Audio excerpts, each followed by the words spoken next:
Yeah, Trump revoked the DEI thing, but I know I'm not about to lose my job. It's a lot of black people in the corporate world that think they're about to lose their job over this, and you're not. You know why? Because you're not the DEI hire. The blonde bitch that's sitting next to you that's really, really pretty, but don't know shit that's going on, that's the DEI hire.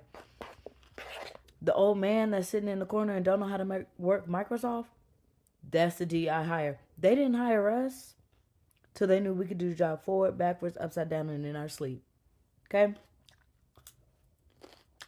We're not here for the diversity and inclusion. They are.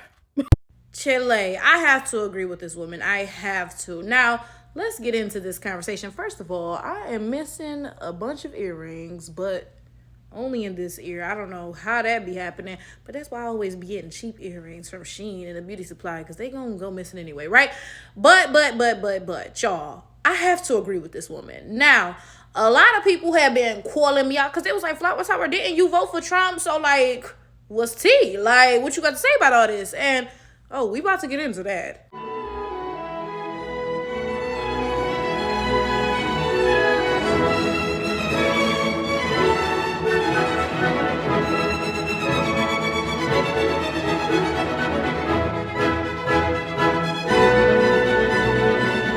First of all, let me repeat something that I've said before, but a lot of y'all don't listen. That's y'all problem right now. Y'all don't be listening. Ooh, Lord. But, I will put the link to the video I made talking about why I voted for Trump up there, right? But as I stated in that video, I had no interest in voting because both candidates were trash. Kamala and Trump were both trash, right? And I was not going to vote at all because it don't matter who get in office. Nothing is going to change for black folks, right? But somebody who was not able to vote reached out to me and was like, hey, since I'm not allowed to vote, can you vote for Trump for me? And I was like, yeah, sure, I'll do that for you. Because again, I don't care which way it goes. Like, I really don't care. That's what y'all are not getting, right? And before we get into this, let me say something real quick, okay? Because I was a Democrat for a long time. Because let's be realistic. Let's be realistic. Most black people are Democrats, right? Because let's get on this, right?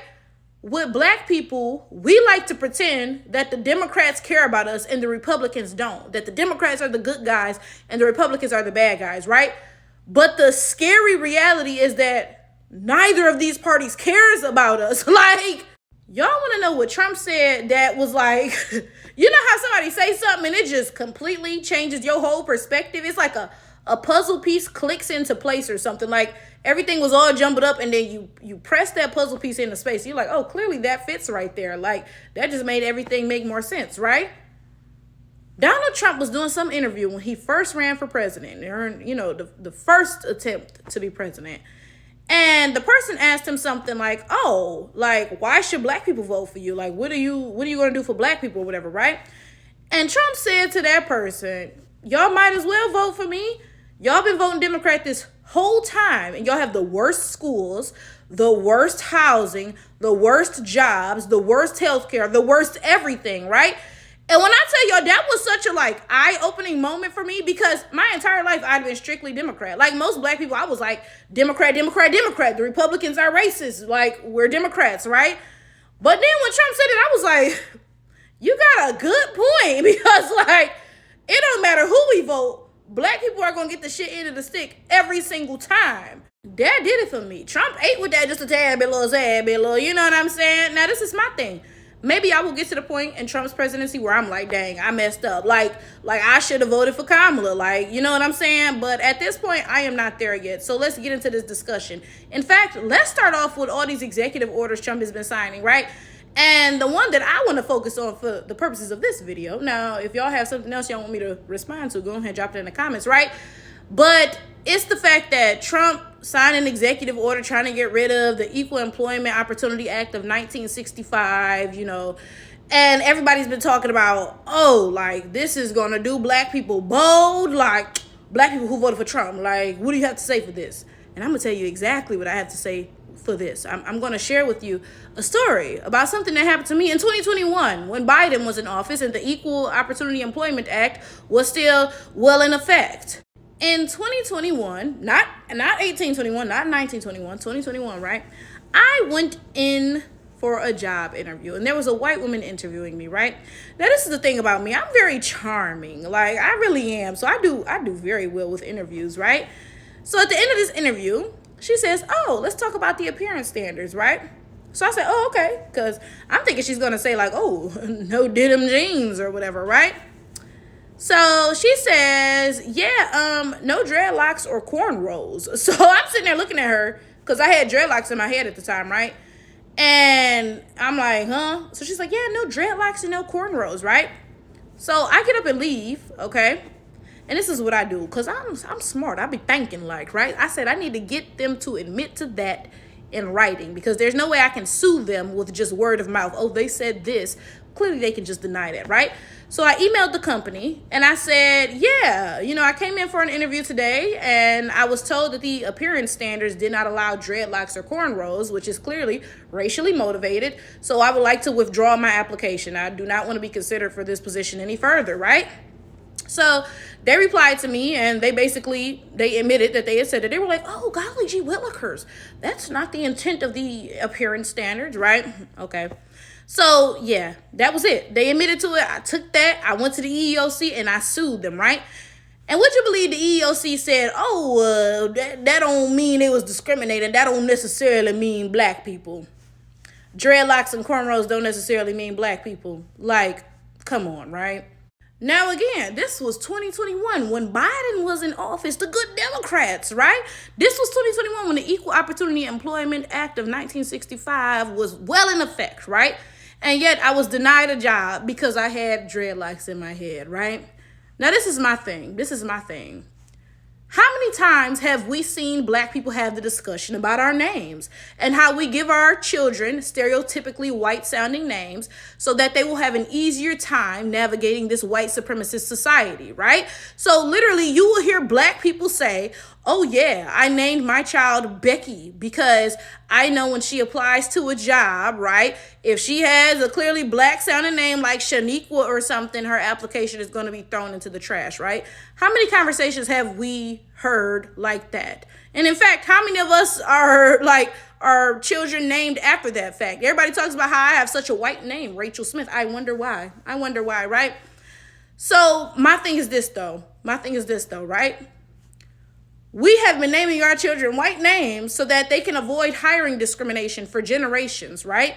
But we'll really sit here and act like the Equal Opportunity Employment Act was doing any saving of our asses. Like, seriously? Because if it was actually doing anything, I should be able to name my child the blackest name in the world and not have to worry about her or his application being thrown out due to his or her name, right? This is the reality, babes. This is the reality, right? And this is what's so scary to acknowledge. It scares me too, right? It doesn't matter if the paperwork is signed and says, oh, it's illegal to discriminate against blacks, right? It does not matter because white people are going to find a bunch of other avenues to do the same exact thing they've always been doing. So technically on paper, they can say, oh, we don't discriminate against black people anymore. But then you'll be denied a job because you have cornrows or dreadlocks, right? Or then you'll be denied a job because your name is Shaniqua instead of Becky, right? So really, we still get discriminated against for being black, but we have this performative sheet of paper that says, oh, that's illegal. You can't do that. Now, let's get back to what this woman said in her video talking about DEI and how black people are like, oh, no, I'm going to lose my job. And she's like, this is not about us. Yeah, let's get into this as well, right? Because I will tell y'all this. I've worked a lot of jobs, right? I've worked in customer service and corporate, all types of stuff, right? And I will tell you this. Whenever there's an incompetent employee, okay, in my experiences, very rarely is that employee black, right? Very rarely. Now, once in a while, it might be a black employee, but it's like the only time you come across an incompetent black employee is if you're working in a place that's completely dysfunctional and they just hard up for employees. Like if you're working somewhere, some restaurant or something, some store with high turnover rate, and I mean, they really ain't got no options, then yeah, sure, right? But when you're working in places where they actually have some options. The turnover is not as high, and there's more of a barrier to get into that place, whatever barrier it may be. Maybe it's, oh, you have to have a degree or this certification, whatever, right? you really never come across an incompetent black employee, right? But you come across a lot of incompetent white employees, a lot of them. Now we can boil this down to statistics, right? Statistically, I mean, the majority of America is white. So, I mean, most of your coworkers are going to be white. So, most of the time, when somebody's incompetent or competent, they're going to be white, just statistically, right? But that's not what I'm saying. That's not what I'm saying, right? What I'm saying is, I mean, like, again, in my experience, when it's a real job, like a real career or something, very rarely are the black folks the incompetent ones. Very rarely. But this is the interesting thing, right? This is the interesting thing, okay? Even if you're the most competent black person in the world, people are going to assume that you were a DEI hire or acceptance if you're in school or whatever, right? And even if you're the most incompetent non-black person in the world, people will be like, oh, no, you earned your spot, right? Because it's not actually about competence or incompetence. It's really just about black and white. This is the reality. This is the reality. Black people always say you have to work twice as hard for half as much. And that's true. Like, realistically, let's be honest with ourselves. That's all I be asking from white people. Just be for real with yourself, right? Realistically, if a black person was not good at his or her job, do you think that they would have that job for long? Because anytime I see white people talking about DEI, oh yeah, like, oh, y'all got lower stats, lower educational requirements, so and so and so to get into this position, yada yada yada. Let's be for real though. Let's be for real, okay? Like, let's think about the workplace, okay? And y'all don't have to comment. Y'all don't have to comment and expose yourselves and nothing. But just think about this to yourself. Just let me ask you a question, right? Think about the workplace dynamics. Do you think that a black employee would be employed for very long if we were not competent at our jobs? Do you really think that? Like, come on now, because whenever you go to work and it's some like old person who doesn't know how to open an email, but they getting paid $150K a year, it's always a white person. Like, no incompetent old black person is ever going to be in that position. Ever, ever, ever, ever, ever. Okay. And that's not, me being ageist or anything, because some people are going to be commenting, oh yeah, this is ageism. That's not what I'm saying. But if your job requires you to open emails, you should be able to open an email. And if you can't, then your ass should be fired, right?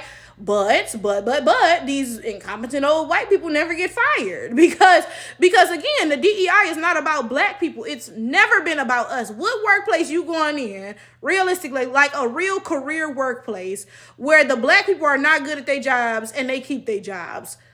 Come on now. Like, this reminds me of when y'all insisted upon taking affirmative action out of school because y'all swore unqualified black students were taking y'all spots. And I was like, okay, what schools are y'all going to? Because the schools I went to, it was like 2 black people in them bitches. So, like, what are you saying? There's no way you're really trying to push the narrative, all these unqualified blacks are going to this school and taking our spots. It ain't even barely no black people there. So what are you saying? Clearly the DEI and affirmative action is not going to us. Anyway, I made a video a couple months ago and I'll put the link to it up here, right? But I was talking about how leading up to the election, I kept getting calls. Oh my God, are you voting for Kamala? Are you voting for Kamala? Because I'm registered to vote as a Democrat, right? Oh, side note, I'm so glad the election is passed because when I tell you them calls and text was getting on my damn nerves, it was ridiculous, right? But anyway, right? So I answered one of these calls because I was thinking it was a job calling me, bitch, because I was on Indeed, right? And, it's this dude, oh, are you voting for Kamala? I was like, no. So he was like, why, right? So we get into this back and forth, right? And basically he's like, oh, but Trump is a racist. And I said, guess what? Because black people have been at the bottom of society this whole time. So maybe when Trump gets into office, black people won't be the only niggas. Maybe the rest of y'all will get treated like niggas too, right? That's what y'all are scared of because realistically, we all know no matter who is in office, black people are going to be at the bottom of society every single time. But you all are afraid of the fact that you might be down here with us. That's why y'all hooting and hollering black people, please, vote the Democrats in because then those of us of this identity and that identity, we might be down there with you. Well, welcome to the party, bitch.